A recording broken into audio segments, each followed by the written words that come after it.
It's your boy again. Yes, the city and me. Like, it's your boy again. I've used this before, but I'm putting it out there again because that joke was greatness when I first used it. I got a couple of things to talk about. I love these playlist videos because you guys make some really good suggestions in the comment section. So definitely keep leaving your playlist down in the comment section below. I love that this little community that we've built around this playlist idea is still going strong and it's still flourishing, and a lot of you guys still like participating in it. So definitely leave your playlist in the comment section down below. But what I also use these videos for is an opportunity to talk about music news and opinions surrounding music. So we're going to talk about a bunch of things, but first I wanted to talk about the whole Lil Peep situation again. Everybody knows the situation that happened to Lil Peep, or happened with Lil Peep not too long ago. I think it was about last week, and obviously that situation is never good. A lot of people did inform me that this is more about the mental health aspect of it, which I do agree with, and I didn't touch on that as much in the video because my main point in that video was to kind of help explain that you shouldn't be using these outside influences as a cushion to support whatever mental imbalances that you're going through. Instead, I would like to think that if you have a sizable fan base that's watching you destroy your body, that's watching you go through all this pain, or even manager wise, I mean, the manager said he was expecting the call for about a year, and there was no intervention. There was no one saying, hey man, we'd like to get you help. I mean, I'm just saying, if I really love someone and I wanted to get all their fans on board, what I would do, and I'm not blaming the fans for what happened to him, because it's not your guys' fault if you're a fan of Lil Peep. It has nothing to do with you. But if I were a deep fan of someone, I would like to kind of see where I could hurt them so that maybe this could open their eyes. Like, hey, everybody say the fans want their artists to have an intervention, and if you don't get help, we're not going to show up at your concerts anymore. We want you to survive. We want you to continue. He's got a bunch of people in the industry that knew him, and he's, like I said, he's got a manager that says he was expecting the call for a while now. So I don't want people saying that, like, oh, this is all chalked up to mental illness, when he was using the substances as a cushion to kind of ease his way through whatever imbalances that he was going through at the time. Another thing that people don't like to acknowledge is there's a risk that comes with purchasing substances, okay? There's a risk of whatever you bought to be laced. There's a risk of you reacting badly to whatever it is that you just took, and not everything's the same, okay? Because you buy weed from this person doesn't mean when you go to DC it's going to be the exact same thing. It could be different strength, it could be different level. Like I said, it could be laced. People are blaming whoever gave him the laced substances, and while it is their fault, the blame falls on the person who's accepting and taking the drug.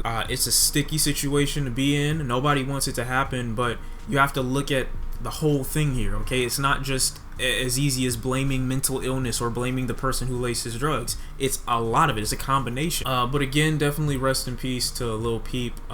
Let me know how you're taking his demise. I've never been a fan of his music or anything like that, but 21 is just too young to go for anyone. So now that we're done talking about the sad stuff, let's get into the playlist. And I wanted to start out with our man Jaden Smith. Let's go over perceptions of this album. I feel like I represent a place for people who dislike and people who like an artist to come and watch the video. Like, I seem to garner attention from people who either hate Jaden Smith or love Jaden Smith, and rarely is there a group of people in between that spectrum that know how to listen to his music objectively and say, or can admit when a song is good or when a song is bad. And I feel like that crowd always tends to cultivate itself around my video. Like, whatever artist I'm talking about, there's either a group of people that love them or a group of people that hate. They all see fit to have like a bloodbath in my comment section. But I feel that's how people listen to Jaden Smith's music in general. And then there's another group of people that never listen to Jaden Smith, so when they hear a project like SYRE, they're completely shocked at everything that he's doing and saying.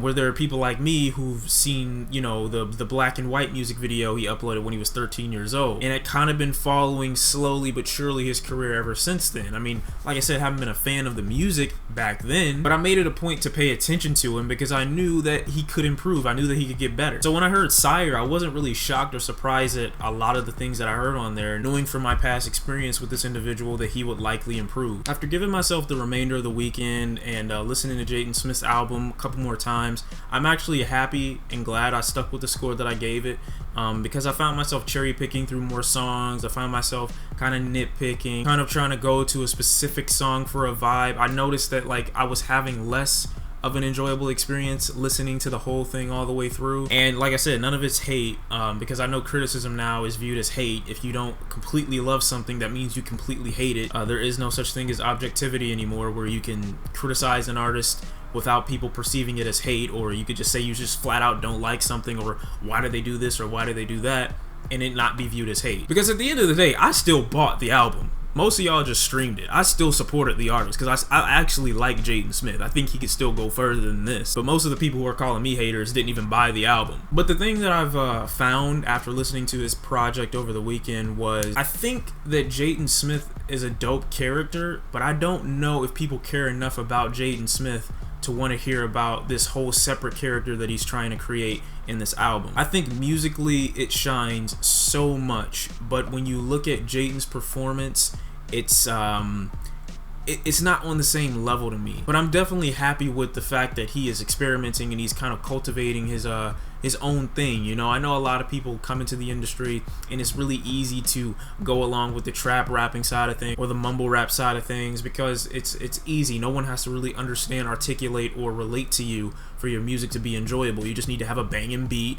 and be able to harmonize. Maybe a little melodic here and there, but for the most part, you really don't have to do much. So I commended Jaden in his efforts, in SYRE for trying to deliver something that would be a little bit introspective and give people a deeper look maybe into the mind of Jaden or into the mind of this character. But like I said, I just don't think people care enough about Jaden Smith to also want to hear about SYRE. You know, we don't even know enough about you, and I know SYRE basically is Jaden, but the way he's presenting SYRE in this project is if it's a totally different person. Going through those hoops and hurdles just to get back to the point of this being you ultimately makes it a little bit less enjoyable for me. Might not be the case for everyone, and I'm glad. I hope you still like it. Because that being said, there are still a good amount of tracks that I like on here. Tracks like Blue all the way through. Tracks like George Jeff, Breakfast, and I'm learning to accept 90s for what it is. I'm just accepting it as a part of, you know, the whole song itself. Even though I don't particularly like the beginning portion, I'll listen to it to get to the part that I like. But Jaden made a good attempt. I don't think this is a bad album. It's just viewing things with a little objectivity. It's got nothing to do with the fact that he's Will Smith's son. He's got potential, and I think he can grow. I hate when people think they know things. Like, don't come to someone's video and then be mad that their opinion isn't the same as yours, and then give a very cliche, very basic excuse as to why they probably don't like the album, like you don't like it because he's Will Smith's son. Moving on, Black has released 3 new singles to go along with his Free Black album that came out, I think, in the summer stages of 2016. And I listened to the project early this year. Found a lot of enjoyable tracks on there. I think Black has a nice voice.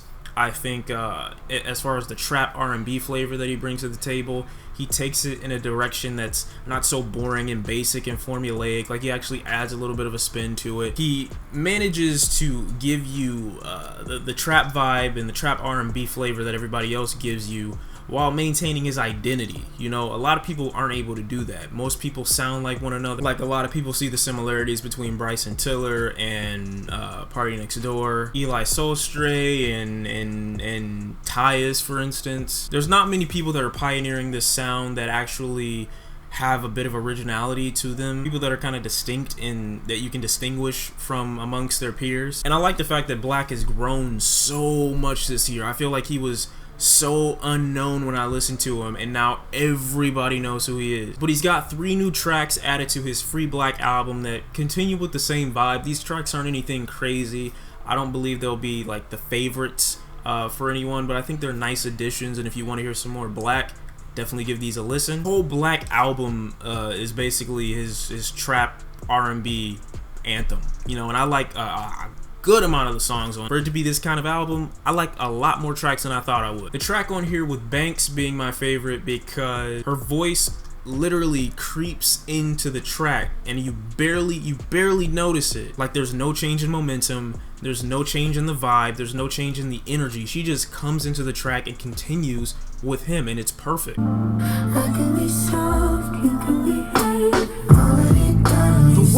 way she ha!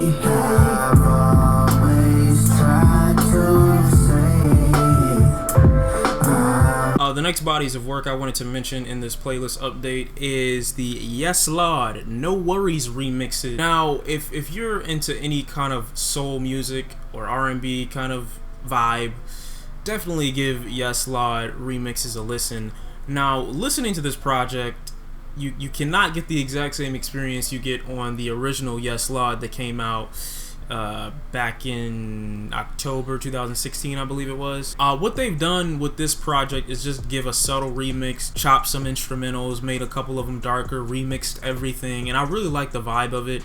It literally just makes me want to go listen to Yes Lord, but there are a couple of tracks on the remixed version that I do like a lot. NxWorries is the mix between Paak and Knowledge, the producer, who's got a solo body of work on his own. But Paak is probably going to be more of the starlight here because we all know him for his Venice project, his Malibu album, and his countless amazing features on projects in general. His ability to add soul to a track is ridiculous, and he doesn't fail in doing that on this project. Don't call me crazy, but I got just like this.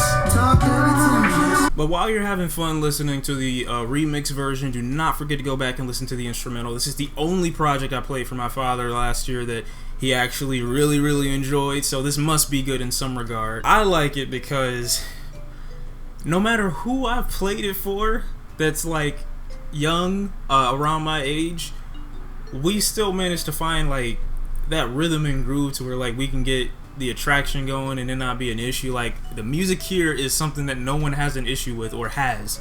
So these are like my little mini anthems or collection of music that you play when stuff happens. Okay, next, and last but definitely not least, we have TPain's it is kind of least, but we got TPain's new project, Oblivion. Nothing really special about this project. But I would like to say, if you are a fan of TPain, give this project a listen because it carries a lot of the themes and a lot of the things in general that we knew him for back in 2007, 6, around that era. Definitely not the same sound, but he's definitely working with people that he has before. Second track features Chris Brown, which is a track on there that I actually find pretty enjoyable. A lot of people don't acknowledge that TPain is the person who's pioneered a completely new generation of music. Like, we wouldn't have some of the music we have right now without TPain. The only issue I have with TPain is he's yet to reinvent himself. So pretty much we're getting, you know, the same TPain that we got years ago, and there's nothing wrong with that. But I feel like if he wants to evolve or keep up with the time and show further evolution, I think he kind of needs to reinvent himself because everybody's using his sound. You know, it sucks, but he's gonna have to change if he wants himself to be differentiated from the group that he's created. That being said, there are a couple good songs on here, but like I said, go into it at your own risk. If you like TPain, listen to it. If you appreciate what he's done for the culture, give it a listen. But that's pretty much it. So what did we learn in this video? Absolutely nothing. But we learned that I do not hate Jaden Smith. Most people would just go into his music objectively, and because they don't like his music or all of it doesn't mean that they're hating or they find issues with it, because critique is healthy. We've learned that NxWorries are making anthems for Baby Maker, and we've learned that it's not just Lil Peep's mental, you know, illnesses that have led to the situation that we are in now. Thank you guys for watching. Thank you guys for watching. I ordered some new equipment a few days ago, a new mic, a new audio mixer. Things are gonna be changing. That's pretty much all I'm gonna say. Things are gonna change real soon, and you're gonna like it. Alright, it's gonna change, you're gonna like it. Should be here in the next few days, but thank you guys for watching. I'm just letting you know, because I don't want you to be shocked when you see me and all my gloriousness. Is that a word? Don't tell me. Shawn Cee, I'll see you next time. Enjoy the music. Leave your playlist down in the comment section below. Do not forget that is your weekly assignment. Shawn Cee, and I'll see you next time. Bye.